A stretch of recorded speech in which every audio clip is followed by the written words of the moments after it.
The Christmas tree in my parents' living room sparkled with the same ornate decorations they'd displayed for 30 years.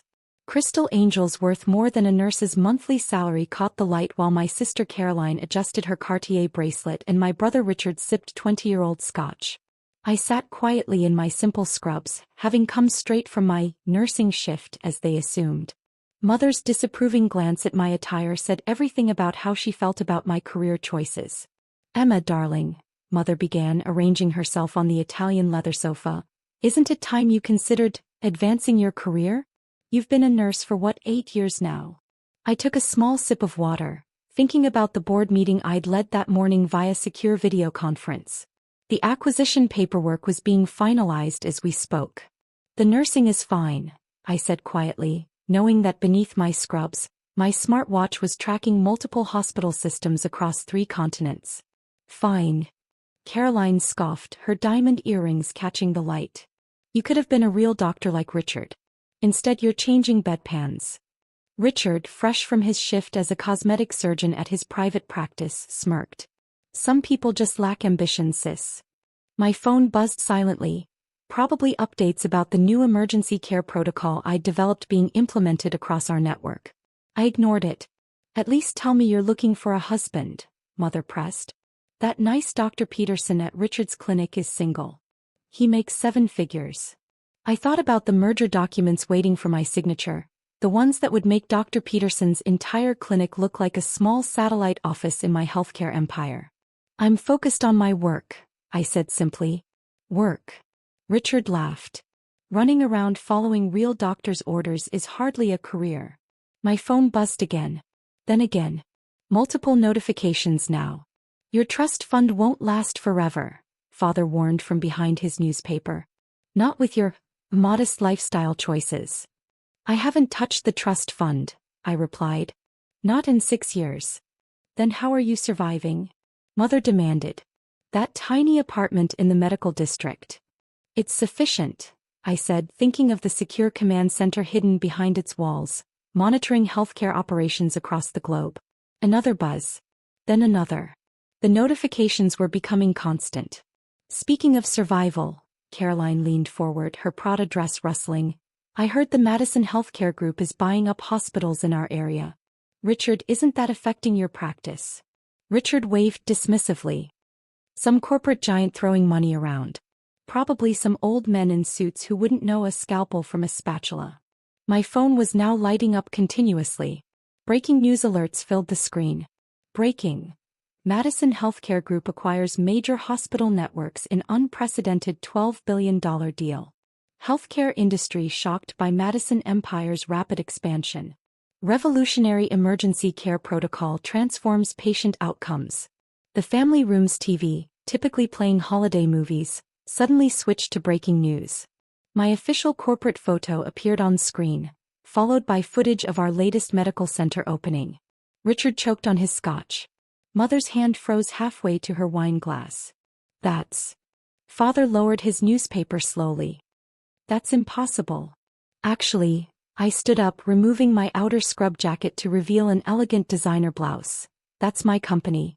All 47 hospitals, 300 clinics, and the revolutionary care protocols they're discussing. 12 billion.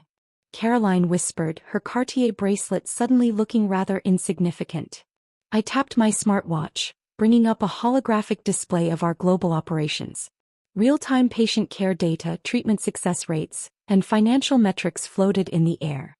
"The scrubs aren't for nursing shifts," I explained, watching their faces transform. "They're for when I'm implementing new care protocols in our trauma centers." The Christmas turkey grew cold as my family stared at the financial news unfolding on their expensive TV. Richard's hands shook as he Googled my name on his phone, each new headline making him paler. Madison Healthcare revolutionizes emergency medicine. Billionaire CEO Emma Madison's patient-first approach transforms industry. Global health organizations adopt Madison protocols.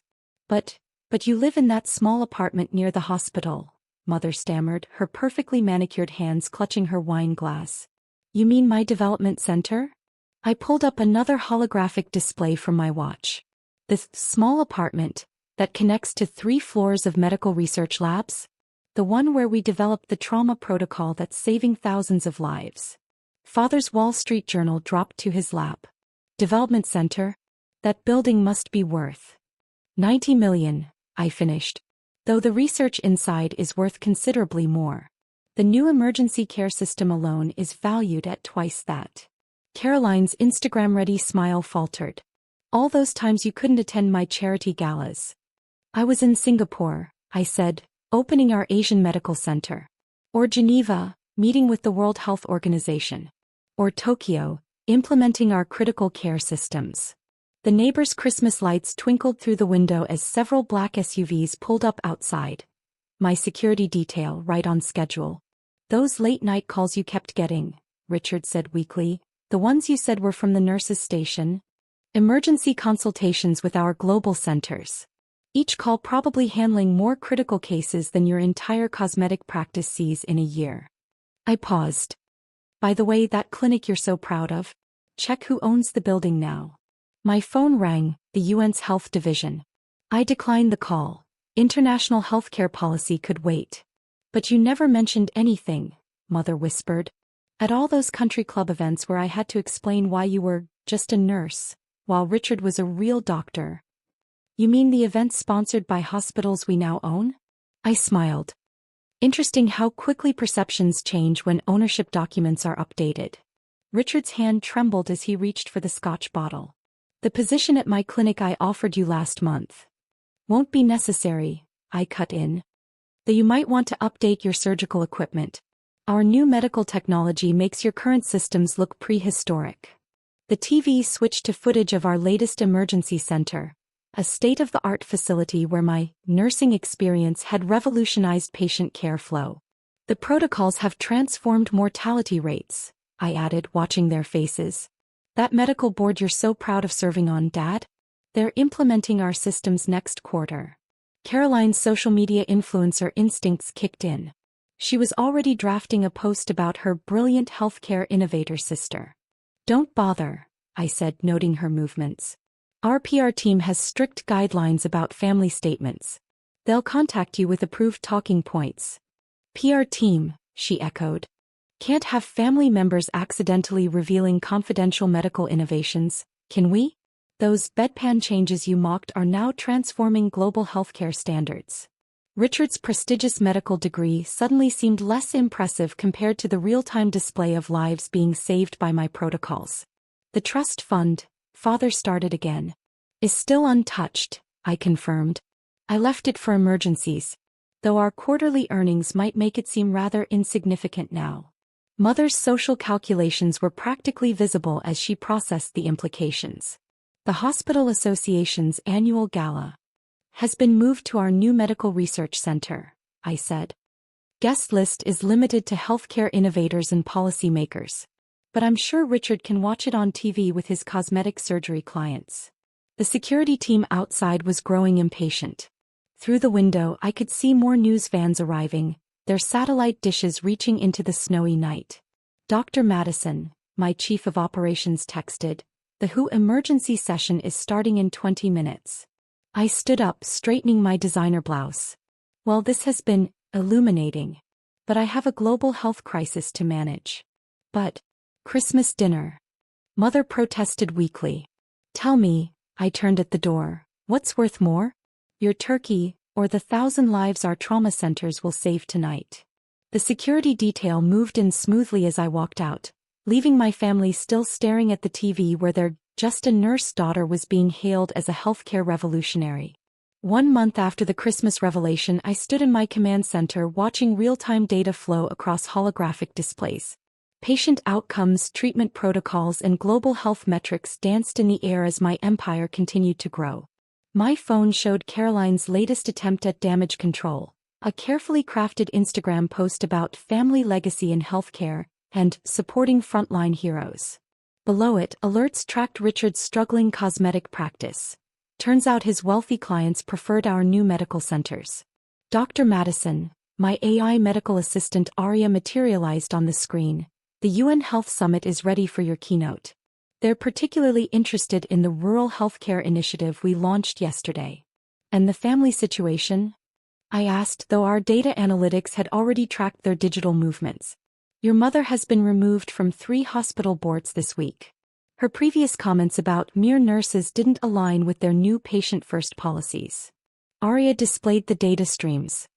She's attempted to delete her social media history, but our archives preserved everything. Richard. His practice revenue dropped 40% this quarter. Our advanced medical centers are drawing his high-end clients. He's submitted his resume to our surgical division. I pulled up his application, noting how he tried to reframe years of condescension as valuable insight into private practice dynamics. The command center hummed as another wave of data flowed in. Through the smart windows, I could see our newest medical center rising against the skyline, its modern architecture a stark contrast to Richard's boutique clinic. Your father's investment firm has submitted a partnership proposal, Arya reported. They're offering to handle our global expansion funding. The same firm that called healthcare unsexy, compared to tech investments? I manipulated the holographic charts, showing our market dominance. Fascinating how priorities shift.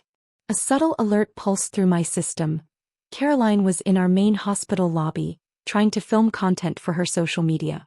Your sister's latest blog post is trending, Arya noted. She's claiming she inspired your medical career. Show me the archives. The air filled with projected memories.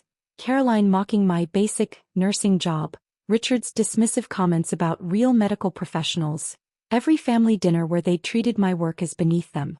The emergency alert system pulsed, a major trauma case arriving at our flagship center. I watched as our protocols seamlessly coordinated care, a symphony of efficiency that was redefining emergency medicine. Emma. Mother's voice cut through my concentration. She stood at my office door, clutching her designer handbag. Security wouldn't let us into the main hospital entrance. Biometric screening, I explained, still watching the trauma case unfold. It detects potential disruptions to patient care environments. Your anxiety levels registered as problematic. But we're family, she stepped closer, her voice carrying that familiar manipulative tone. The hospital board is asking why we're not involved in the new centers. Are they? I waved up the social media analysis. Or are they discovering your years of posts about your underachieving daughter who was just a nurse?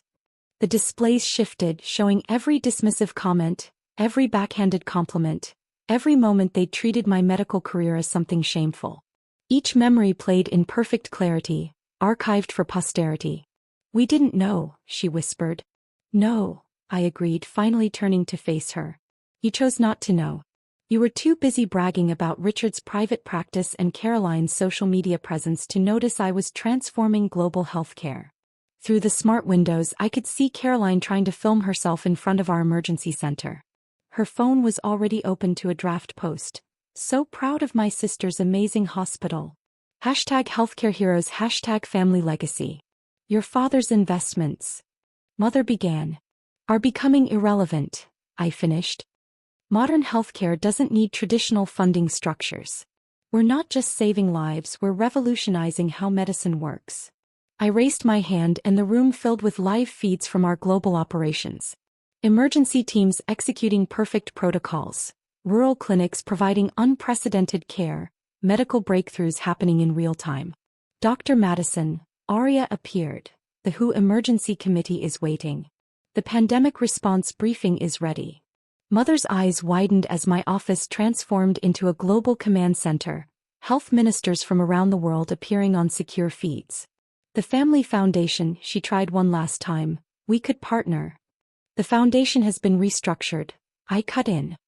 It now funds medical education for students who were told they weren't doctor material.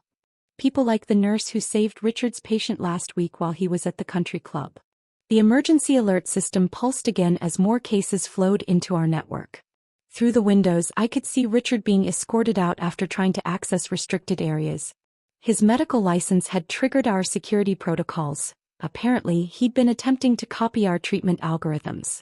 One last thing, I called as Mother turned to leave. That trust fund you were so worried about. It's now funding rural healthcare initiatives. Turns out wasting time with nurses was worth investing in. She stood there, surrounded by displays of our global impact, finally understanding. Her daughter hadn't just succeeded, she'd revolutionized medicine. All those lectures about proper medical careers seemed rather hollow now, reflected in the screens showing lives being saved across the world. Dr. Madison, Arya appeared again. Shall I activate privacy protocols? I nodded, watching as the room's security systems engaged. The smart windows tinted, cutting off the past as clearly as they cut off unauthorized access. Behind me, displays showed our healthcare network expanding across continents, each facility saving more lives than Richard's entire career. Let them post their supportive messages, I thought. Let them rewrite history in their charity galas and Instagram stories. Our archives remembered everything. Every dismissal, every mockery, every moment they'd chosen status over service. After all, I hadn't built this empire to prove them wrong. I'd built it because patients' lives were more important than family approval. The future of healthcare unfolded around me, each metric a testament to what happens when you ignore the critics and pursue what matters.